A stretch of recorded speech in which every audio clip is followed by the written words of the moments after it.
All right. Yeah, let's get started. Hello and welcome everybody. Thanks for inviting me today to speak to all of you for International Women's Day. I've prepared a quick session for you about owning your career, which is a topic that's very near and dear to my heart. But before we begin, let's start with an introduction. So, as I said, my name is Veronika Lawerence.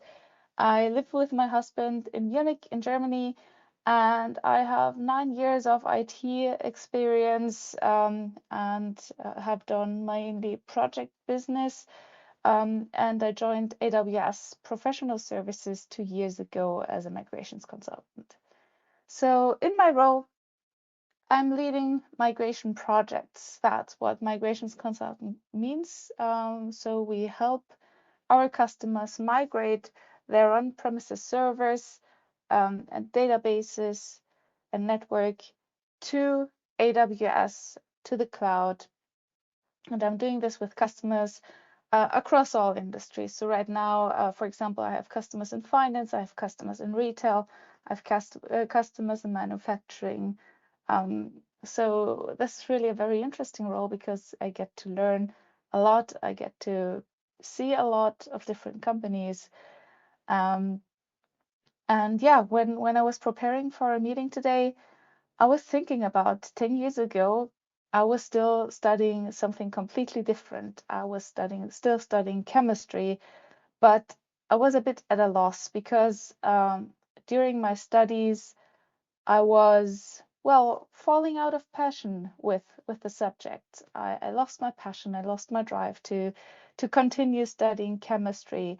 So what I did was I decided to quit. And when I did that, I basically opened up the book and looked at everything that one can study in this world, from, well, archaeology to zoology as well. And I stuck with business information systems, which was what I studied in the end. And during my studies, I also worked in IT, so I got a lot of early experience as well. And so this, for me, was the first time I truly took ownership of my career, because the chemistry studies was more of a, well, my parents' intentions for me. And this was when I started making my own decisions and started taking my career in my own hands. So since I'm an AWS employee, also we have a leadership principle from the Amazonian leadership principles, which is called ownership. I've brought you an excerpt because it fits today, that if we look at ownership from an Amazonian perspective, we say that owners think long term and don't sacrifice long term value for short term results. And this is also a tenet that helps when planning your career, when working on on advancing the career.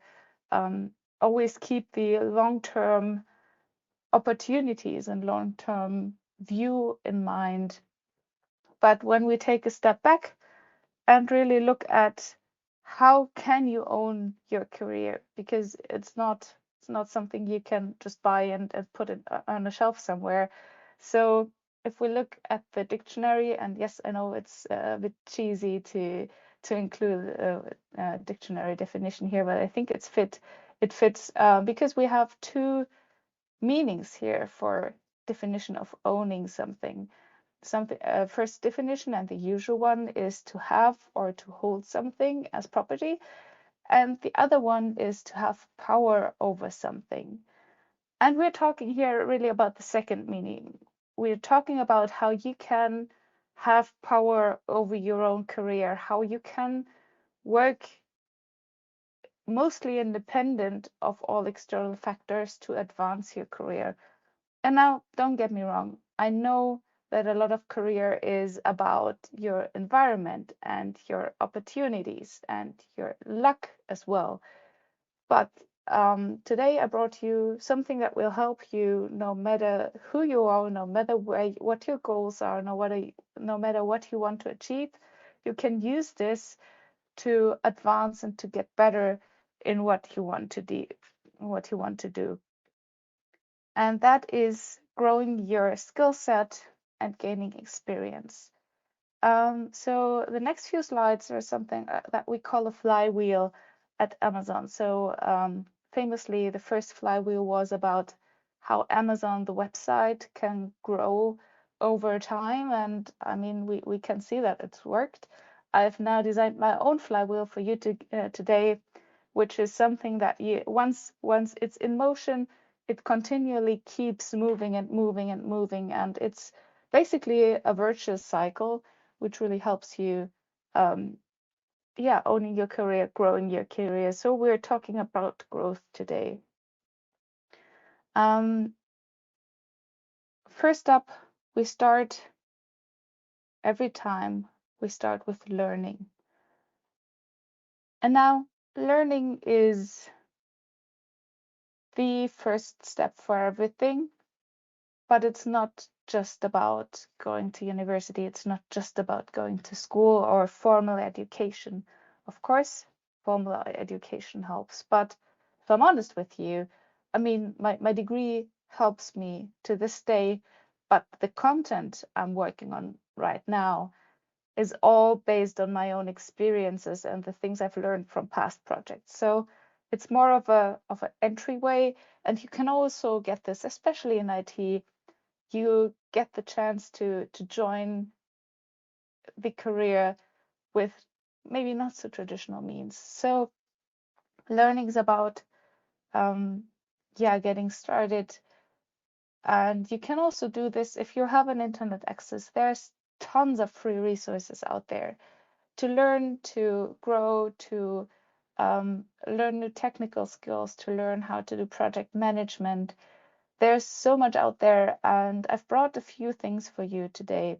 So if you wait until the end of the presentation, I have a few links for specifically AWS resources, since that's what we are talking about today. So keep tuned in until the end of the presentation to see a few resources, but obviously you can always search. There's plenty available from AWS ourselves, from other providers. So there's always a chance to learn. And this is very important because once you have learned something, you can then start to deliver something. And this really is also very, very adaptable, depending on your goals, depending on what you want to do. So this can be a piece of code for your GitHub portfolio. This can be at work, delivering a task, leading a work stream, doing something with your new skills in the real world. And that is so essential because you just can't really gain experience from a book. You can learn technical stuff, yes, but the application you only really learn once you do something with it. And an example I have from my career is we have this workshop called Migration Readiness Assessment, which is basically we come to our customers for a day and we talk about migration readiness with them. So we ask them lots of questions. We try to figure out where they stand with their technology, but also with the business goals and with the where they stand with their staff and the organizational transformation that needs to happen once you migrate. And obviously, we have training for how to deliver this MRA, but because it's a workshop with real people, you never stop learning on how you best do that. So I've done all the training, but then the first time I was really able to visit an in-person MRA right at the beginning when I joined AWS.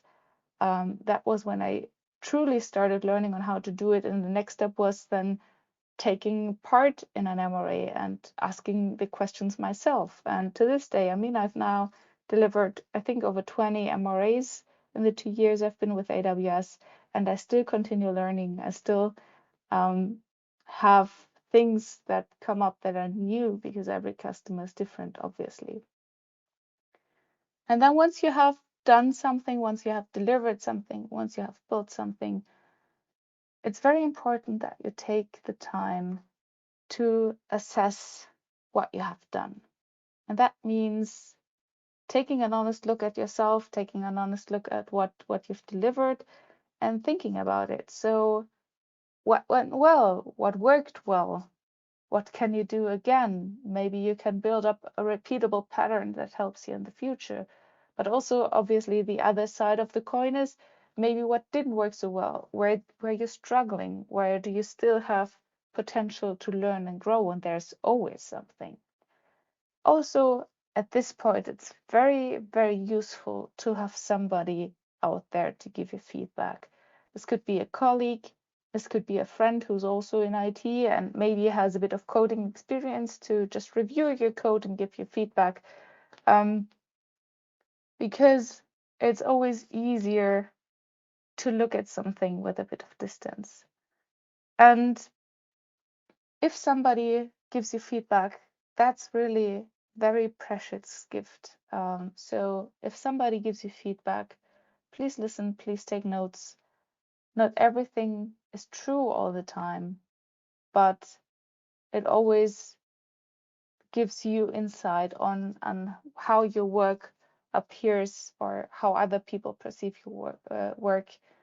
And this again then gives you opportunity to learn some more, to build some more, to assess again, and the cycle continues and continues and continues. And the more you work in this way, the more you grow, the more experience you gain. And this is the independent part of the flywheel. This is what you really can do on your own, just to get started. This is where you have all of the independence and all of the power over your career. But especially if we talk about Women's Day, and the topic of male allies comes up a lot. And also one question I got when preparing this is, how can maybe men help their female colleagues? How can we help the ladies? Was the citation, I think. And this is where really the second part of the flywheel comes in, where you can get additional momentum, where you can gain a bit more speed in your development. What really, really helps everybody is, once you've done that a few times, once you've built a few things, then you gain some visibility in your organization or in your community, also in this user group. And this is really, really helpful, because once you get visibility, then also you grow your network, and you grow more people that know who you are, that know what you're doing. And this in turn gives you the opportunity for mentorship. And I've put this very deliberately, so neutrally on the slide, because mentorship really does go both ways. Everybody has something they can share. Everybody has something they can teach other people. So for this picture, I wanted to leave it open if you are the mentor, if you're teaching somebody, or if you're getting mentorship from somebody else, because it really does go both ways. And a true mentorship relationship helps both people involved. So obviously the mentee, the person who gets the mentor, is getting insights, can learn much faster, has somebody just to call up if there's a problem and they're stuck, they don't know what to do. They know who they can contact to ask, hey, I don't know what to do. What can we brainstorm together? And that's often very useful. But also in a well-working mentorship, the mentor also gets something out of the relationship, and that is improving their leadership skills, improving their social skills, learning from a different angle. Because once you've done a job a few years, you tend to, or you can get stuck in your ways a bit. That means you do things your way because you know that it works. That's great, right? But it's always helpful to have a newcomer or a new set of eyes where you can again start with the beginner's mind and look at your own work, and maybe there's something in your status quo or something in your set ways of working that could work differently or better. And being a mentor for somebody really can help you get these insights, because if you're being asked questions, that's also a form of feedback. Because if somebody asks something they don't understand, then you learn what you can explain differently, what you can explain better maybe, or in another way. So mentorship is very, very valuable when growing your career. And then mentorship, again, in the neutral way, in the goes both ways way, leads to more opportunities. And this is really where we come full circle, literally, because opportunities are only really worth something if you are prepared to take them. So if something comes up, for example, a project at work, and people are needed to deliver the project, then this opportunity only helps you if you have the skills already to do this, to tackle this, to work on this. So as I said, it's a self-reinforcing circle. It's a way to grow your career on your own and with your wider community, with your colleagues, with your managers, with your mentors. And this is really what has helped me most in my career to get where I am currently. So I started out just doing student jobs, documenting stuff, taking meeting minutes. And then more and more, I was able to maybe not only take the meeting notes, but prepare the meeting slides. And I'm not kidding you, this is where I started. So then I could prepare the meeting slides, which gave me the opportunity to ask questions to the person I was preparing the slides for. And this helped me learn more about the project, learn more about the technology, in addition, obviously, to what I was learning at university. But it's such a simple job, but if you do it right, you can learn a lot. And then next step up was not only preparing the slides, but starting to present a few of them, and then starting to take on tasks in the project itself. And this is really, you can see the cycle.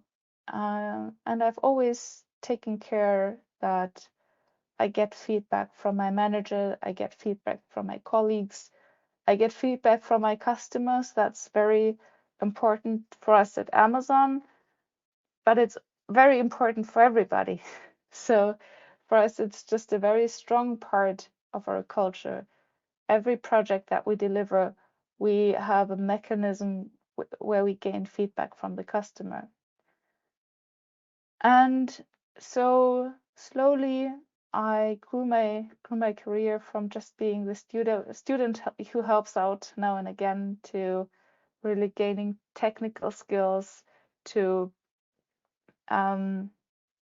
gaining leadership skills as well, which has helped me to grow where I stand right now, leading projects with 20 plus people working on it on behalf of my customers. And yeah, as I was teasing before, I have a few resources for you today. So this is where you can find free training resources, and I've checked them. So hopefully they're useful to you. So the first one, workshops.aws, are, for example, there is a workshop where you can learn Python coding. There's different programming languages available.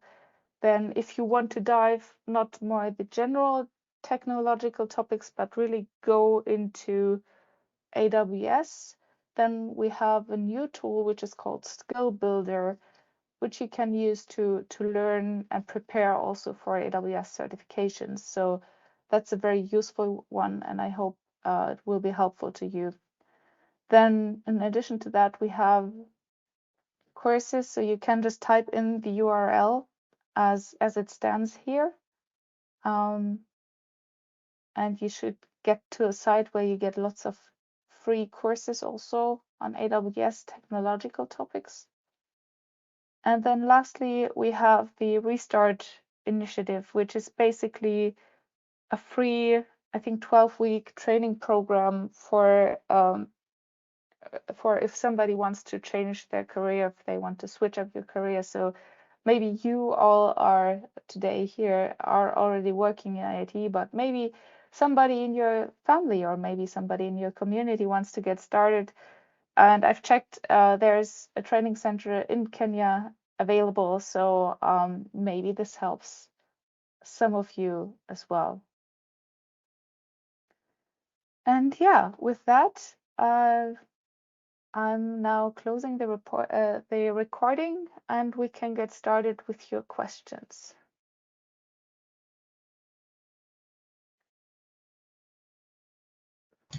Thank you so much, Veronika. And there is a question on the chat.